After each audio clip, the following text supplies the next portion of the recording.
Hey guys, this is Dr. Aaron Ernst. You're with Q&A with Dr. A. We've also got Dr. Tiffany Bradley joining us tonight, partly because we're celebrating the fact that we are on episode 20. So we've been coming at you each and every week for 20 weeks straight, and you know what? We're just going to keep going and going and going because the questions that come through are fantastic.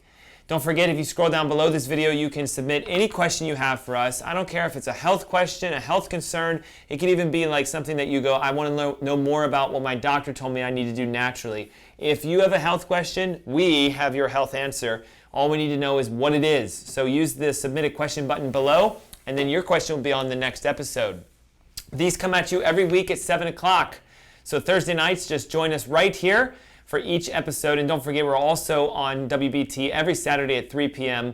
and that's 11:10 a.m. here in Charlotte. So tonight we have some really great questions, a lot about food, a lot about function, a lot about structure, and even some questions about people who are curious on why we do certain things a certain way with medicine, whereas other countries don't. So I really love the questions you guys have. First question talks about tonight on what's the difference between the different kinds of water, like reverse osmosis, distilled, filtered.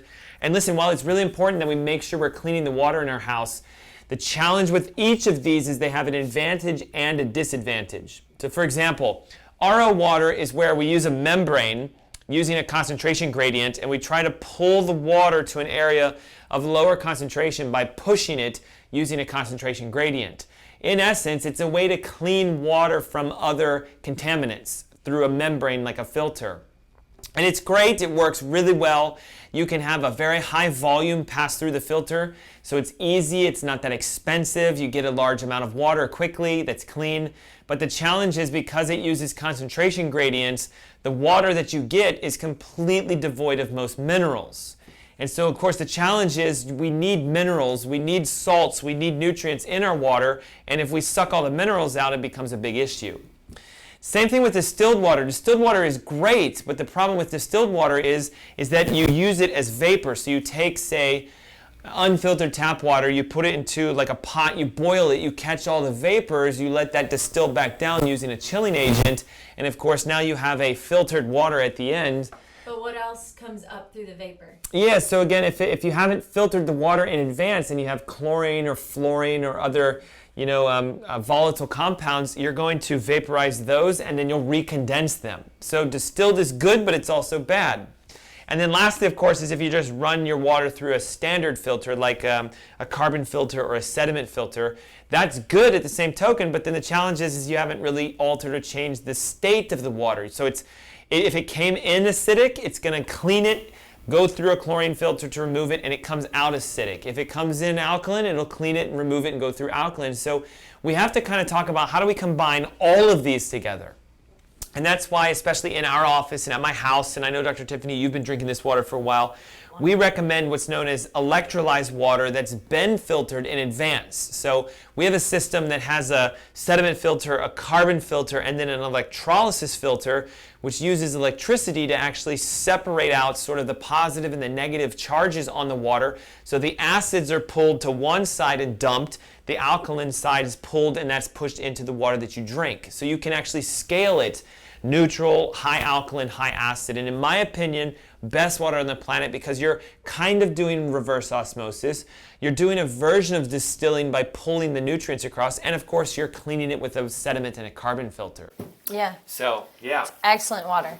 The next question we have is, are dried fruits healthy? Specifically, this person wanted to know if they could have, they've heard us talk that berries are healthy, especially in the smoothies, the high-fat smoothies that we're doing. We say strawberries, blueberries, raspberries, blackberries, because they're generally lower on the glycemic index. But when it comes to dried berries, if we just pulled up a label earlier, if you look at the label, the carbohydrate content for that label will be like 21 grams and not very much fiber because it's dried. You took all the fiber out and then it was loaded with sugar. It had 14 grams of sugar, all this in 1 ounce of dried fruit. And I know you've heard of goji berries, which are considered a superfruit. They are excellent, but they come oftentimes in a dried form. And again, that spikes your sugar content and you do not want high sugar. So if I had 18 grapes in this hand and 18 raisins, you notice you get more full off the 18 grapes than you do off the 18 raisins. And that's simply because you dehydrated them and they're higher, much higher in the sugar content. So try to avoid dried fruits at all costs. I know if you sprinkle them on cereal, you're just basically sprinkling sugar on top of sugar. Yeah. So. And see, that's the challenges, of course, things like goji berries, we would consider them to be ultra healthy. And so, you might say, well, they're really healthy, they're good for you, but because they're dried and you're condensing the sugars, these are the sort of hidden sugar sources that a lot of us go, I don't know where my sugars are coming from, and then we discover that you're eating dried fruits or things to that effect. So it's good. Of course, we want to sweeten things, but we don't want it to be dangerous for our health. Yeah.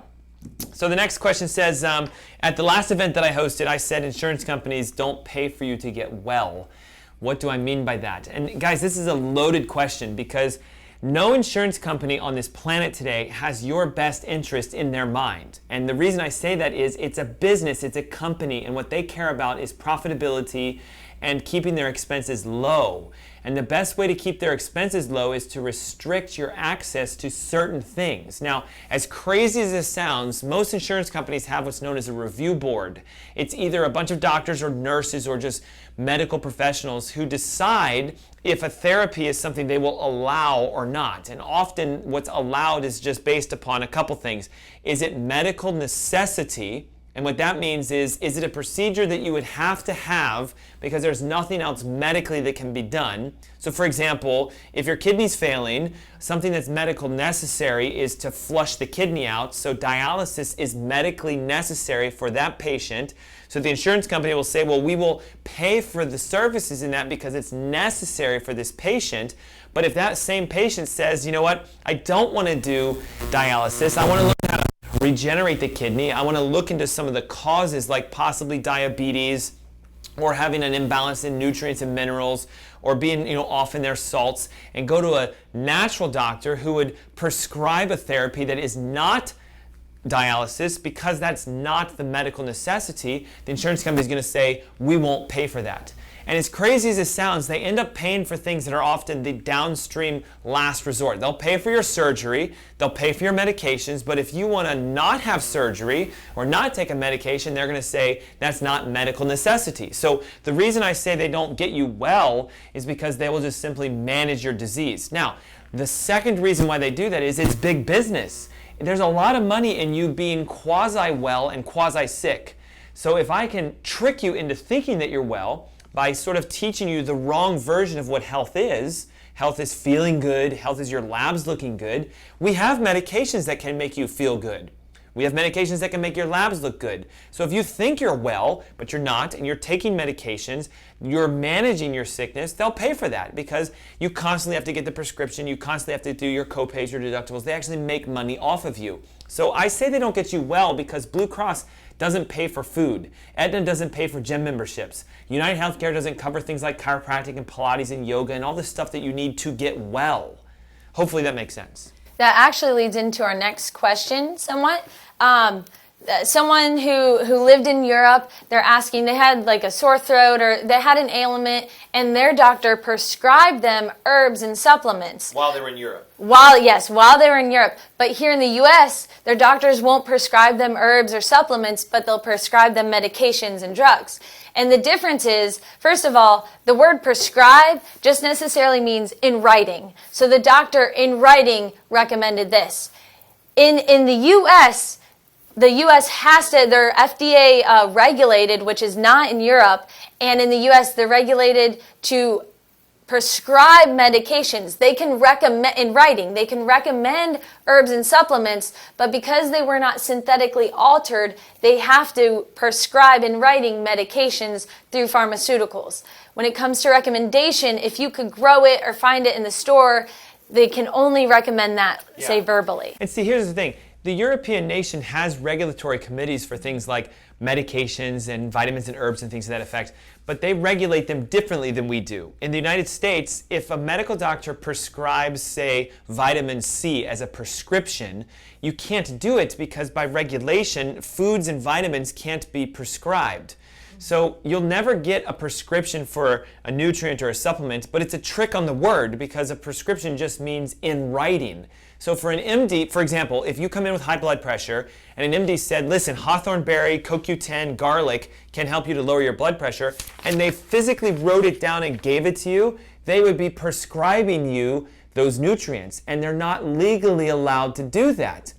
They can make the recommendation without writing it down, but they can only prescribe what is a prescription in the US. And for us, prescriptions are things like lisinopril, HCTZ, all drug-regulated companies that own those, pharmaceutical drugs. So the challenge here is this, it would be great if our doctors recommended and prescribed nutrients and medications and things to that effect that were natural, holistic, and alternative and healthy, but because of the way the insurance regulates it, it's something that just physically can't be done. What's so great about European cultures and other countries, they don't have the same regulations that we do. So if a doctor prescribes, say, garlic or CoQ10, it's just a written recommendation, and because they don't have the same versions of pharmacies and drug companies regulating stuff, you can go into just the corner, sort of like a health market or the places they call the pharmacies and get medications, or you can get nutrients, or you can get supplements. So recommendations are what they're doing, but here we prescribe medications. So, if you want to figure out how to get the natural versions of whatever you're searching for that the American doctors aren't giving you other than the synthetic drugs, then, come to one of our events or, get in touch with us using the links below, and we can help you to go in the direction to do things naturally. Excellent. Yep. Next question says, listen, I need to fight inflammation. I currently know I have it. I'm trying to heal a leaky gut. I'm trying to get better nutrition, but right now, what can I do to bring my inflammatory levels down? And so let's go through this. Really, there's a couple steps for this. Number one is getting rid of all the foods that cause inflammation, and the big players are sugar, wheat, dairy, and grains. Wheat is a part of it, grains, but guys, see, most of us eat lots of wheat products and bagels and cereals and pastas and breads and all this stuff. But grains also mean things like corn and rice and soy. Sugar, by far, got to get rid of it. Not just added sugars, but even natural sugars. So we talked earlier about berries and dried fruits. They've got a lot of sugar in them, so those are gone. But so are things like apples and peaches and pears and nectarines until your inflammatory markers come back down. You can also do something that we would call kind of like an anti-inflammatory cocktail. It's a mixture of taking pineapple juice, ginger juice, and turmeric juice, which of course you're going to have to do this because, as we were talking earlier, the over-the-counter pineapple juice is the fleshy part of it, high sugar. They're taking at least 18 pineapples to make one jar, whereas what you need to do is use the stem of the pineapple, because that's where the anti-inflammatory nutrients like bromelain are. So you would juice the stem stalk of the pineapple, you would take the ginger root and the turmeric root and juice it, and that little elixir is a massive anti-inflammatory. So cutting out sugars, replacing your bad fats with good fats, keeping the grains to zero, using things like ginger and turmeric and pineapple, great ways to create anti-inflammation. So, yeah, excellent little drink we have there. The next question is, I'm on a 4-day bone broth fast, but I buckled on day 3 and ate a meal. Do I have to start over again, or do I just add a day? I think you kind of answered your own question. It is a 4-day bone broth fast. If you had a meal, absolutely you have to start over again. And when you say you had a meal, I'm not sure. That to me means you had a variety of things. It would be different if you had an avocado in your buckle and you could possibly just add a day, because that keeps you in ketosis and the gut healing. The whole point of the 4-day bone broth fast is to heal your leaky gut, to give it time for those cells to heal back together. And if you ruin it with a meal, that doesn't give the appropriate time for those spaces to basically heal back together. And that's why you have to stay in ketosis throughout the whole state. So if you buckle with a meal, go ahead, restart your 4-day bone broth fast, and go ahead and take charge full force. The other reason for that is when you fast, you have to understand what's happening is your liver is starting to kick out sugars by itself naturally. So we have the ability to regulate our sugars because of our liver. So if I'm fasting for 3 days and then I eat, I've only gone through 3 cycles of sort of liver recycling. So you have 16 hours of sugar in your liver, and we're trying to burn all of the sugars and all the fats and all the toxins out of the liver so we can let the stomach rest, and heal. When Dr. Tiffany said the problem with eating food during a fast is if you've been trying to soothe the intestines by not letting food run across it and you eat a meal, you're letting food run across an intestine that hasn't fully repaired itself. It's a minimum of 4 days to allow the gut to start to begin the repair process. Now, the trick with it is also to, even after those 4 days, you're eating, but you're only eating specific foods. So you can't have a salad after 4 days. You can't have, a hamburger after 4 days. It's very specific rotating foods to let the gut heal over an average of, 2 weeks. The other challenge with eating food is, like she said, if you ate something that was just fat, you might be okay.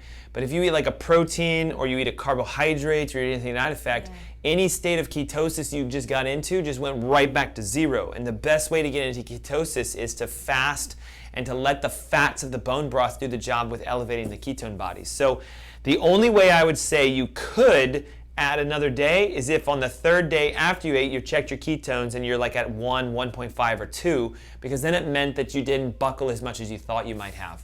But unfortunately, most of us, when we eat something, we eat like food that we wanted to eat because we were hungry. We didn't let our body go through the fasting phase, and then we got out of ketosis, so you have to go back into it again. And there's an interesting comment about fasting. Some people ask us things like, hey, I did the 4-day fast. Man, thank God that's over. I never have to do that ever again. Not necessarily.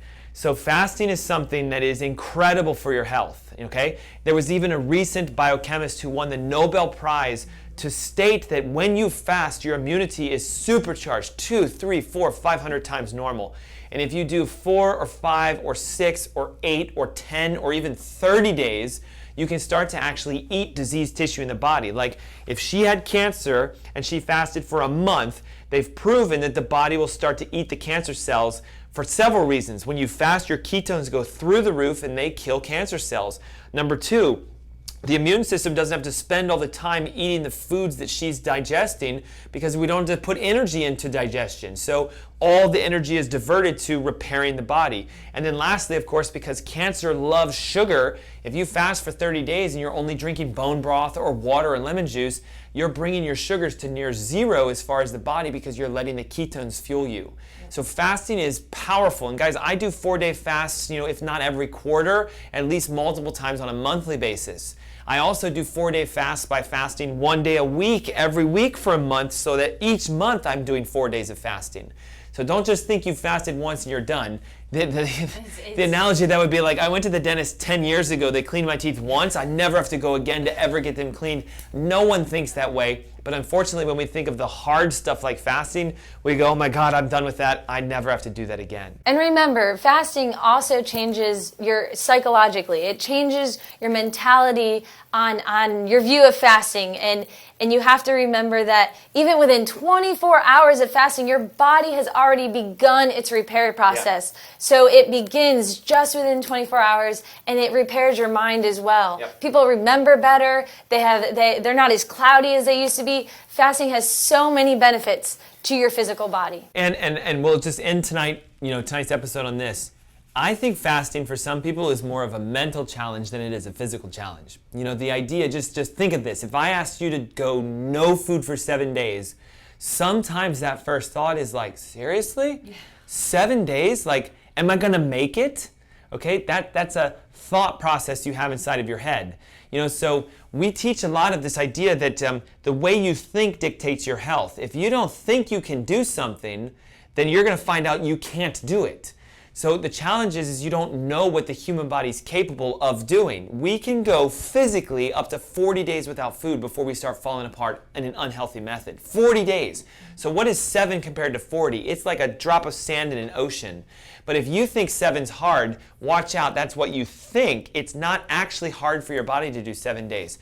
What you'll also find when people fast for 4 or 5 or 6 days is how addicted really you are to foods. Because let's be honest, if you can't go 4 days without eating, and you're craving foods, or I've got to eat. Guys, that's an addiction, just like I can't go 4 days without a cigarette, or I can't go 4 days without injecting my arm.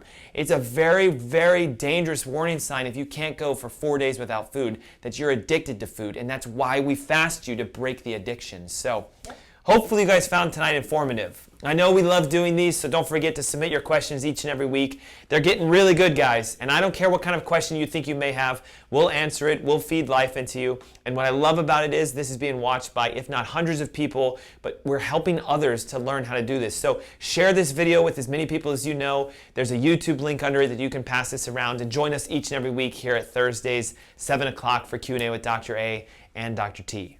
Until we see you guys next week. Thanks so much. Yep, bye-bye.